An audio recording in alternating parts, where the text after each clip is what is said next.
ইউসুফ আলাইহিস সালাম বলেছিল না যে আমি বিশ্বস্ত, আমাকে দায়িত্ব দেন? আমি বলতে চাই আমি বিশ্বস্ত, আমাকে দায়িত্ব দেন। আমাকে 5 বছর সময় দেন, পুরো দেশের শিক্ষা সিস্টেম চেঞ্জ করে দেবো ইনশাআল্লাহ। প্লে গ্রুপ থেকে প্লে গ্রুপ থেকে নিয়ে মাস্টার্স পর্যন্ত এমন শিক্ষানীতি প্রণয়ন করা সম্ভব যে আমাদের বাচ্চারা একদম প্লে থেকে মাস্টার্স পর্যন্ত বাংলা, ইংরেজি, অঙ্ক এবং জেনারেল সাবজেক্টগুলোর সাথে কোরআন হাদিসের একটা অপূর্ব সমন্বয়ে পড়াশোনা করবে ইনশাআল্লাহ। একা করে দিতে পারবো ইনশাআল্লাহ তাআলা।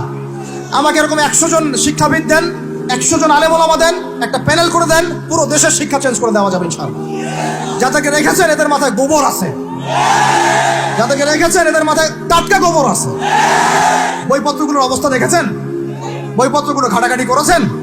সমকামিতা প্রমোট করছে আমাদের দেশের মধ্যে, ট্রান্সজেন্ডার প্রমোট করছে আমাদের দেশের মধ্যে, আমাদের বাচ্চা কাচ্চা কচি কাঁচা বাচ্চাদেরকে শারীরিক শিক্ষার নামে যৌন শিক্ষা দিচ্ছে। এগুলো আমাদের মুসলমানদের শিক্ষা? এটা চলতে থাকলে দেখবেন অচিরেই কোনো মানুষ বাচ্চাদেরকে স্কুলে পাঠাবে না, এটা অরুচি ধরে যাবে। তখন কি হবে? কোটি কোটি স্কুল, কলেজ, বিশ্ববিদ্যালয়ে খা খা করে পড়ে থাকবে, কেউ পাঠাবে না ওখানে। তখন মাদ্রাসা থেকে মানুষ ঝুঁকবে আরো বেশি। আমি তো দাবি জানাই উপরের লেভেল থেকে এমন একটা শিক্ষা ব্যবস্থা প্রণয়ন করা হোক যাতে আমার মাদ্রাসা করার প্রয়োজনই না হয়। ওই সিস্টেম রাষ্ট্রীয়ভাবেই পড়ানো হবে ইনশাআল্লাহ। আপনি মালয়েশিয়ার দিকে তাকিয়ে দেখেন, আপনি এই যে ওয়েস্টার্ন কান্ট্রির মধ্যে অনেক কান্ট্রি আছে, অস্ট্রেলিয়ার মতো জায়গাতে আছে, ব্রিটেনের মতো জায়গাতে আছে, কোনো কোনো ক্ষেত্রে আপনি লেবাননকে দেখেন, ইয়েমেনকে দেখেন, জর্ডানকে দেখেন, কাতারকে দেখেন, সৌদি আরবিয়াকে দেখেন, অনেক কান্ট্রি আছে। ভালো কাজের তো প্রশংসা করতে দোষ নাই, দোষ আছে? এমনকি অনেক পশ্চিমা কান্ট্রিতেও একদম উপর লেভেল থেকে ইসলামিক সিলেবাস প্রণয়ন করা হয়েছে। তার মানে এমন না যে তারা সায়েন্সকে গুরুত্ব দেয় নাই, ম্যাথকে গুরুত্ব দেয় নাই, ফিজিক্স পড়ায় নাই, অ্যাস্ট্রোফিজিক্স পড়ায় নাই, ইকোনমিক্স পড়ায় নাই, বিষয়টা এমন না। তারা ফিলসফি পর্যন্ত পড়িয়েছে। ঘাটাঘাটি করেন, অনলাইনে সব মজুদ আছে। এমন শিক্ষানীতি প্রণয়ন করা সম্ভব একদম প্লে থেকে নিয়ে মাস্টার্স পর্যন্ত। আমার ছেলে ইমামতিও করবে, এদিকে বিমানও উড়াবে ইনশাআল্লাহ। আমার মেয়ে ডাক্তারও হবে, এদিকে দেখবেন হাফেজাও হবে ইনশাআল্লাহ। একজন মুফতি সাহেব, তিনি ফতোয়াও দিবেন, একই সাথে বিশ্ব অর্থনীতি সম্পর্ক জানবেন ইনশাআল্লাহ। একজন আর্মি অফিসার, তিনি যেমন সামরিক ক্ষেত্রে লিডার হবেন, তেমনি দেখবেন ফিকহের কিতাব মোতালা করে ফতোয়া দিতে পারছেন ইনশাআল্লাহ।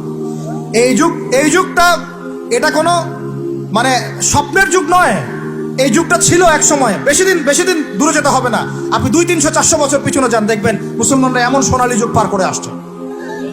অতএব এগুলো কোনো গাল গল্প করছি না আমি, এগুলো বাস্তবে রূপান্তরিত করা অবশ্যই সম্ভব, আর হাক সম্ভব, যদি এরকম কিছু মানুষের মধ্যে উদ্দীপনা থাকে, একটা সৎ সাহস থাকে, আমাদের উপর থেকে যদি একটা সহযোগিতা আসে এবং আমাদের মতো যারা ইয়াং তাদেরকে যদি মূল্যায়ন করা হয়, ইনশাল্লাহ দেখবেন বাংলার জমিন পরিবর্তন হয়ে গেছে।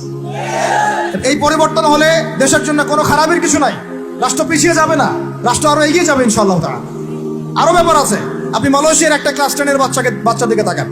ক্লাস 10-এর একটা বাচ্চা কোনোদিন মাদ্রাসায় যাই নাই, স্কুলে পড়েছে, কিন্ডারগার্টেনে পড়েছে, রাষ্ট্রীয় সিলেবাসে পড়েছে, মাত্র 10 থেকে 12 বছর পড়াশোনা করে ও এখন এদিকে এসএসসি এইচএসসি লেভেলেও চলে গেছে, ও লেভেল পরীক্ষা দিয়েছে, এদিকে সে ইমামতি করার যোগ্যতা অর্জন করেছে।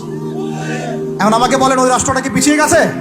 অতএব এই শিক্ষার দিকে অনেক মনোযোগী হতে হবে আমাদের সবাইকে, আল্লাহ পাক তৌফিক দান করেন। আমরা যদি এখন এগুলোর বিরুদ্ধে গঠনমূলক কথা না বলি, গঠনমূলক প্রতিবাদ না করি এবং আমাদের রাষ্ট্রপ্রধানদেরকে না বুঝাই, তাহলে অনেক দেরি হয়ে যাবে। আজকে থেকে 20 বছর আগে ইহুদি খ্রিস্টানরা পরিকল্পনা করেছিল এই টিকটক প্রজন্ম গড়ে তোলার জন্য, তারা আজকে সফল হয়েছে। এখন আমরা যদি এখন চুপ করে থাকি, আগামী 20 বছর পর আপনি দেখবেন আরেকটা প্রজন্ম আসছে, এরা মানুষকে সালাম পর্যন্ত দিবে না। দেখে নিয়েন আপনি, 20 বছর লাগবে না, 5টা বছর যাক, তারপর দেখেন কি হয়। আল্লাহ, এরা কি এখন বাসায় ঢুকে বাবা মাকে সালাম দেয়? কারণ কোন প্রতিষ্ঠান ওকে সালাম দেওয়া শিখায় নাই, স্কুলে না, কলেজে না, কোথাও সে সালাম দেওয়া শিখছে না। আসসালামু আলাইকুম ওয়া রাহমাতুল্লাহি ওয়া বারাকাতুহু বিশুদ্ধ করে বলতে পারছেন, বিশুদ্ধ করে বলতে হবে না? অর্থ আছে না, এর একটা তাসবির আছে না? এগুলো তো আমরা গুরুত্ব দিচ্ছি না।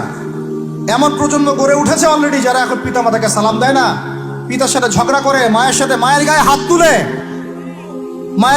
তুলে, সম্পত্তির জন্য মাকে হত্যা করে, সম্পত্তির জন্য বাবার গায়ে হাত তোলে।